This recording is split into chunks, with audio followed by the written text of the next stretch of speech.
Hello everyone, आज हम centrosome और सेंट्रियोल और न्यूक्लियस के बारे में डिटेल में स्टडी करेंगे। हम जो है एनसीईआरटी बायोलॉजी क्लास 11th की यूनिट नंबर 3 का चैप्टर जो है cell the unit of life को स्टडी कर रहे हैं। तो आज का टॉपिक जो है सेंट्रोजोम एंड सेंट्रियोल। सेंट्रोजोम क्या है? एक ऑर्गेनली है usually containing two cylindrical structure called as the centriole. आपके सेंट्रोजोम क्या होते हैं? इसके अंदर सेंट्रियोल प्रेजेंट होते हैं। एक सेंट्रोजोम के अंदर दो सेंट्रियोल्स होते हैं, प्रेजेंट होते हैं, और they are surrounded by amorphous pericentriolar material. और बोथ द सेंट्रियोल्स होते हैं इन सेंट्रियोजोम में क्या होते हैं? They lie perpendicular to each other in which each has an organisation like cart wheel. ठीक है, तो अगर सेंट्रियोल को देखा जाए तो उसमें क्या होते हैं? सेंट्रोजोम को देखा जाए तो सेंट्रियोल प्रेजेंट होते हैं और दोनों 90 डिग्री के ऊपर प्रेजेंट। जैसे मान लो कि ये जो है आपका सेंट्रियोल है, ठीक है, यहाँ पे सेंट्रियोल्स होते हैं, प्रेजेंट होते हैं, ठीक है, ये सेंट्रियोल्स होते हैं और ये एक दूसरे के क्या होते हैं? परपेंडिकुलर होते हैं। और these are surrounded by pericentriolar जो है पेरी सेंट्रियोलर मटेरियल के द्वारा इनको जो है सराउंड किया जाता है। ठीक है, तो अगर इनको मॉर्फोलॉजिकली देखा जाए, स्ट्रक्चरली देखा जाए, तो यहाँ पे क्या होता है? ये कार्ट व्हील की तरह होता है, जैसे एक बैलगाड़ी का जो पहिया होता है उसकी तरह ही क्या होता है? इसका स्ट्रक्चर होता है। ठीक है, और they are made up of, इसमें जो होते हैं पेरीफेरल, जैसे सीलिया फ्लैजेला हमने पढ़े थे, वैसे इसमें 9 जो होते हैं पेरीफेरल माइक्रोट्यूब्यूल प्रेजेंट होते हैं, लेकिन वो ट्रिपलेट इन नेचर होते हैं। जैसे सीलिया फ्लैजेला में क्या था? डबलेट थे, 9 डबलेट थे और 2 सेंटर में थे, लेकिन यहाँ पे 9 ट्रिपलेट होते हैं और सेंटर में कोई माइक्रोट्यूब्यूल का रिंग नहीं होता है। इसलिए इस टाइप की अरेंजमेंट को हम क्या बोलते हैं? 9+0 अरेंजमेंट बोलते हैं। तो ये क्या है? 9 इवनली स्पेस पेरीफेरल फाइब्रिल होते हैं ट्यूबुलेंट प्रोटीन के, और each of the peripheral fibril जो होता है वो ट्रिपलेट होता है, और आपस में ये ट्रिपलेट्स होते हैं, ये भी लिंकर के द्वारा जो होते हैं, लिंकर के द्वारा क्या होते हैं? ज्वाइन होते हैं। लिंकर के द्वारा क्या होते हैं? ज्वाइन होते हैं। और सेंट्रल पार्ट क्या होता है? ये बिल्कुल एम्प्टी होता है। यहाँ पे central part of the proximal region of the centriole जो होता है इस प्रोटीनस होता है, इसको हम हब बोलते हैं। और which is connected to tubule of peripheral by radial spoke. क्या करते हैं? वो सेंट्रल पार्ट हब से क्या होते हैं? अटैच्ड होते हैं, ये भी आपने याद रखना है। और सेंट्रियोल क्या करेंगे? आगे चल के ये बेसल बॉडी बनाएंगे, और बेसल बॉडी क्या करेगा? फिर सीलिया और फ्लैजला जो है बनाता है। ठीक है, और आपका एंड स्पिंडल फाइबर भी बनाएगा, that give rise to spindle apparatus during the cell division of animal cells में। एनिमल सेल में स्पिंडल अपरेटस बनते हैं, क्योंकि प्लांट सेल में क्या होते हैं? सेंट्रियोल एब्सेंट होते हैं। प्लांट सेल में सेंट्रियोल क्या होते हैं? एब्सेंट होते हैं। ठीक है, तो मैंने बोलने का मतलब क्या है? यहाँ पे 9+0 अरेंजमेंट होती है, यानी कि आपके सेंट्रियोल में क्या होते हैं? 9 ट्रिपलेट प्रेजेंट होते हैं। ठीक है, और सेंटर में कोई माइक्रोट्यूब्यूल का रिंग प्रेजेंट नहीं होता है, जिसको हम हब बोलते हैं। और हब को जो है पेरीफेरल जो आपके फाइब्रिल है को स्पोक के द्वारा जो होता है, मतलब क्या किया जाता है? ज्वाइन किया जाता है। ये सेंट्रियोल्स होते हैं, ये स्पिंडल अपरेटस बनाते हैं एनिमल सेल्स में, और आपके जो मतलब बेसल बॉडी बनाते हैं। और बेसल बॉडी क्या करेगा? वो आपके सीलिया और फ्लैजला जो होते हैं वो फॉर्म करेगा। तो सीलिया और फ्लैजला में कैसी अरेंजमेंट होती है? 9+2 अरेंजमेंट होती है। बेसल बॉडी में 9+0 अरेंजमेंट होती है, और आपके सेंट्रियोल में भी 9+0 अरेंजमेंट होती है। उसके बाद आता है आपका न्यूक्लियस। न्यूक्लियस जो होता है is as a cell organelle है, जिसको सबसे पहले किसने डिस्कवर किया था? आपके रॉबर्ट ब्राउन ने डिस्कवर किया था 1831 में, in the orchid root cell में। ठीक है, ऑर्किड रूट सेल में डिस्कवर किया था। Later the material of nucleus जो होता है, इसको बेसिक डाई जो होती है, दैट इज एसिटोकार्मिन, एक डाई होती है, इसके अंदर जो मटेरियल है उसको स्टेन किया गया, और उस मटेरियल का नाम रखा गया क्रोमेटिन। ठीक है, फ्लेमिंग ने क्या किया?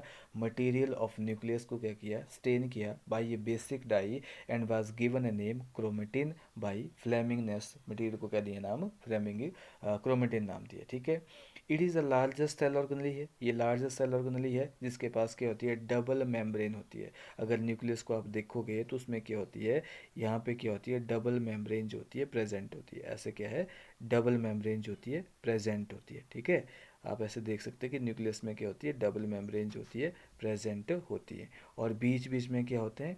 यहाँ पे पोर भी प्रेजेंट होते हैं। ठीक है, न्यूक्लियस में पोर भी प्रेजेंट होते हैं। ठीक है, ऐसे आपके जो है डबल मेम्ब्रेन है, और इसमें क्या होते हैं? पोर भी प्रेजेंट होते हैं ऐसे। ठीक है, तो न्यूक्लियस कैसा होता है, न्यूक्लियस अगर देखा जाए तो यहाँ पे कैसा है, न्यूक्लियस जो होता है it is double membrane, it is a largest cell organelle है, ठीक है, जिसके पास डबल मेम्ब्रेन होती है और इसके अंदर जेनेटिक इन्फॉर्मेशन होती है। और न्यूक्लियस के अंदर जो जेल लाइक मटेरियल होता है उसको हम न्यूक्लियोप्लाज्म बोलते हैं। और इसके अंदर क्या होता है आपके क्रोमेटिन, डीएनए जो होता है वो क्रोमेटिन की फॉर्म में जो होता है वो अरेंज होता है, ठीक है। उसके बाद अगर इंटरफेज न्यूक्लियस, यानी कि ऐसा न्यूक्लियस जब सेल क्या कर रही है, डिवाइड नहीं कर रही है, ठीक है, जब ये सेल अभी G1S और G2 फेज में है तो इंटरफेज न्यूक्लियस जो होता है और न्यूक्लियस ऑफ ए सेल जब ये डिवाइड नहीं करती है, इसके पास क्या होते हैं, highly extended and elaborate nucleo protein fibre होते हैं, क्रोमेटिन बनाते हैं, क्रोमेटिन जिनको हम क्रोमेटिन बोलते हैं, ठीक है। इसके पास क्या होता है, डीएनए जो होता है वो हिस्टोन प्रोटीन के चारों ओर कॉइल करता है और क्या बनाता है, क्रोमेटिन बनाता है। तो आपका क्रोमेटिन जो हमें देखने को मिलते हैं कहाँ पे, इंटरफेज वाले न्यूक्लियस में मिलते हैं।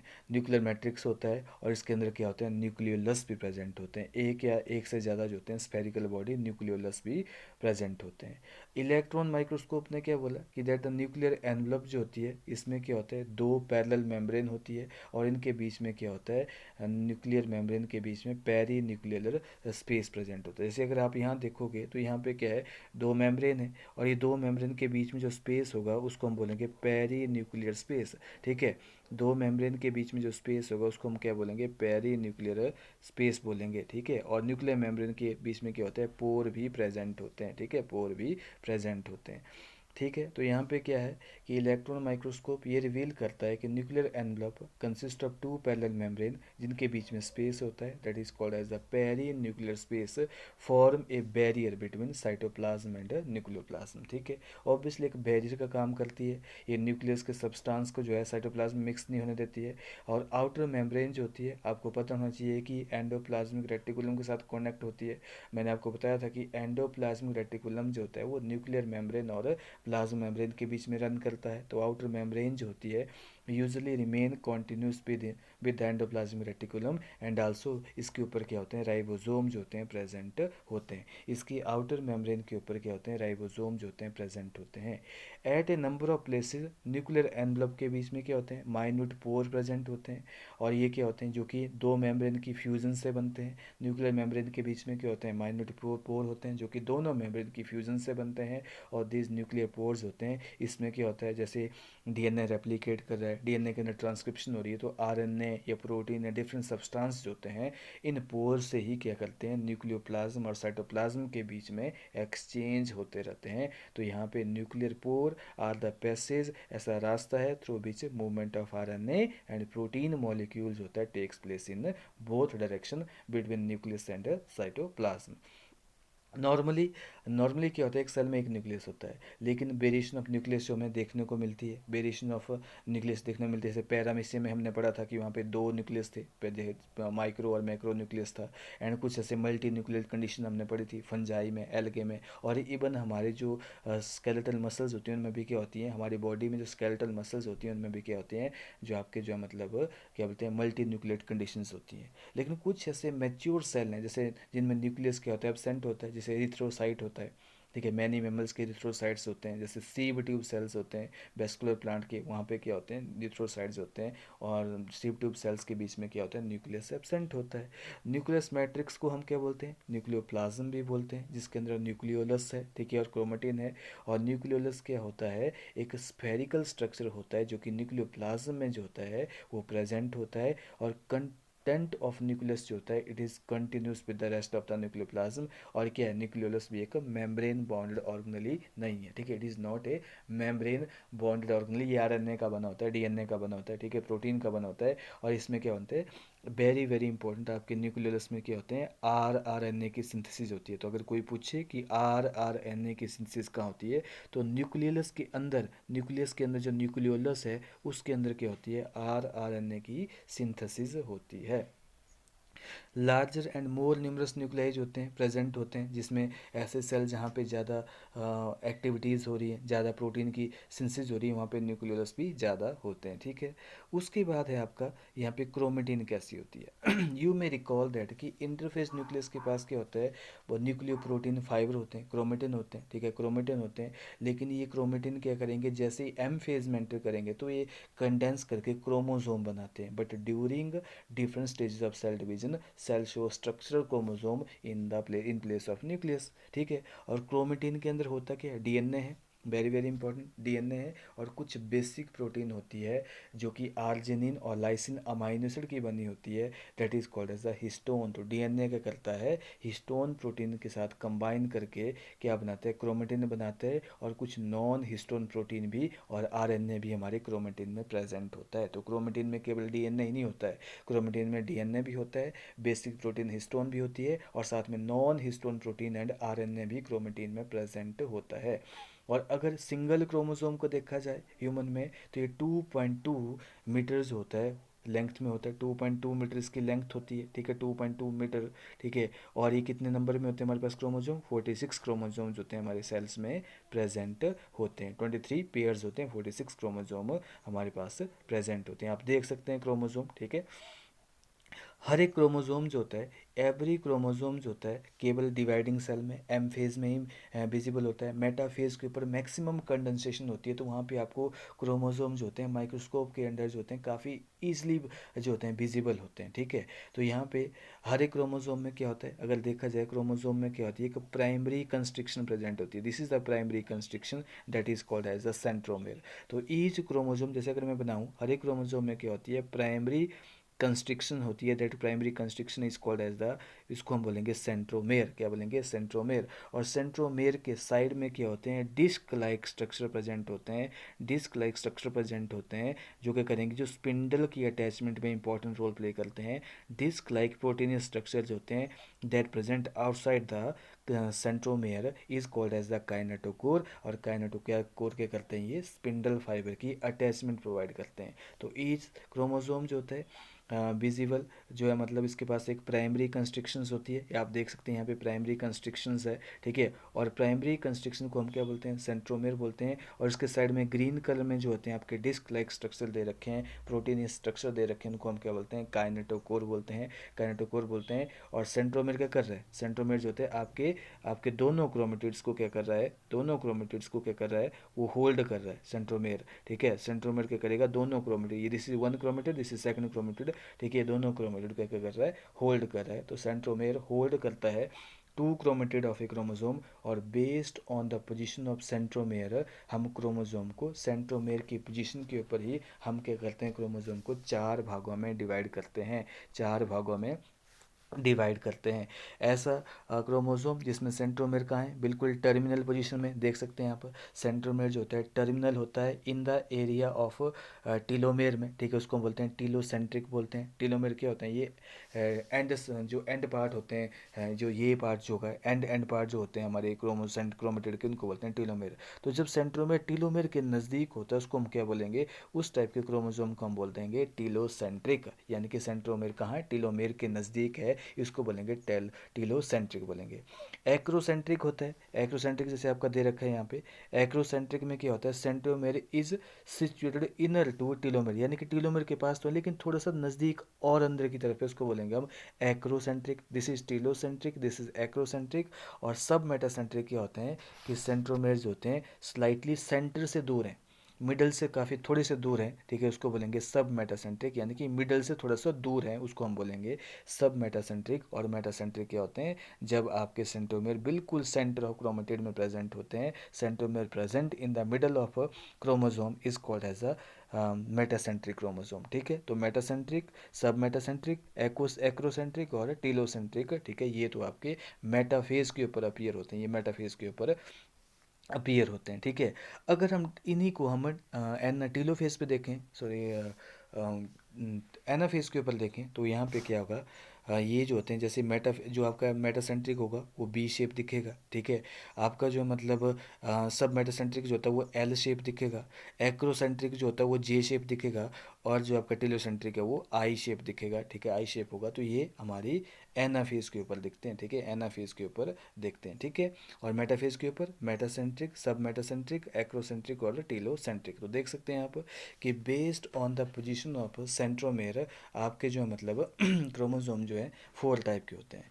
द मेटासेंट्रिक क्रोमोसोम में क्या होता है, मिडल में सेंट्रोमेयर होता है, जिसकी वजह से क्या होता है, 2 इक्वल आर्म बनते हैं क्रोमोसोम के। देख सकते हैं आपकी 2 इक्वल आर्म यहाँ बन रहे हैं, तो क्यों, क्योंकि यहाँ पे सेंट्रोमेयर क्या है, बिल्कुल सेंटर में है। सब मेटासेंट्रिक में क्या होता है, क्रोमोसोम जो होता है has centromere slightly away from the middle of the chromosome, ठीक है, resulting into one shorter arm and one longer arm. तो यहाँ पे क्या हो, स्लाइटली सेंटर से थोड़ा सा, मिडिल से थोड़ा सा ऊपर है, जिसकी वजह से क्या हो रहा है, एक लॉन्ग आर्म बन रही है और एक शॉर्ट आर्म बन रही है। This is long arm and this is short arm बन रही है, ये भी आप देख सकते हैं, इसको बोलते हैं हम सब मेटासेंट्रिक।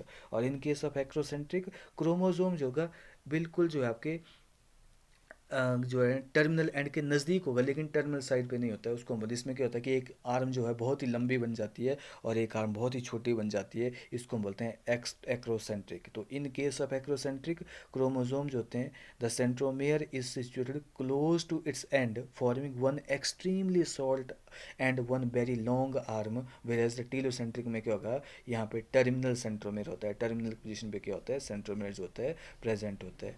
कई बार क्या होता है, कुछ क्रोमोसोम्स में क्या होता है, कुछ क्रोमोसोम्स में क्या होता है, नॉन स्टेनिंग जो होती है, सेकेंडरी कंस्ट्रक्शन भी होती है, ये आप देख सकते हैं यहाँ पे सेकेंडरी कंस्ट्रक्शन भी होती है, इसको हम क्या बोलते हैं, सैटेलाइट बोलते हैं, ठीक है, क्या बोलते हैं, सैटेलाइट बोलते हैं। तो सैटेलाइट क्या है, एक सेकेंडरी कंस्ट्रक्शन। तो समटाइम कुछ क्रोमोसोम में क्या होते हैं, नॉन स्टेनिंग सेकेंडरी कंस्ट्रक्शंस होती है, एट ए कांस्टेंट लोकेशन में होगी, उसको हम क्या बोलेंगे, this give appearance of a small fragment की तरह हमें अपीयरेंस देते हैं, that is called as the, उसको हम क्या बोलेंगे, सैटेलाइट बोलते हैं, ठीक है, सैटेलाइट बोलते हैं। इसके बाद क्रोमेटिन को हम 2 भागों में डिवाइड करते हैं, ठीक है। वैसे तो हम क्लास 12th में जब जेनेटिक्स पढ़ेंगे तो वहाँ पे भी डिटेल में स्टडी करेंगे हमारे क्रोमोसोम के डीएनए की, ठीक है, लेकिन क्रोमेटिन जो होती है उसमें 2 रीजन होते हैं। Number 1 is called as a euchromatin and heterochromatin, ठीक है, 2 रीजन होते हैं। अगर मैं यहाँ लिखूँ यहाँ पे, तो ये हमारे क्रोमोसोम में कितने रीजन होते हैं, 2 रीजन होते हैं, यू क्रोमेटिन और हेट्रोक्रोमेटिन।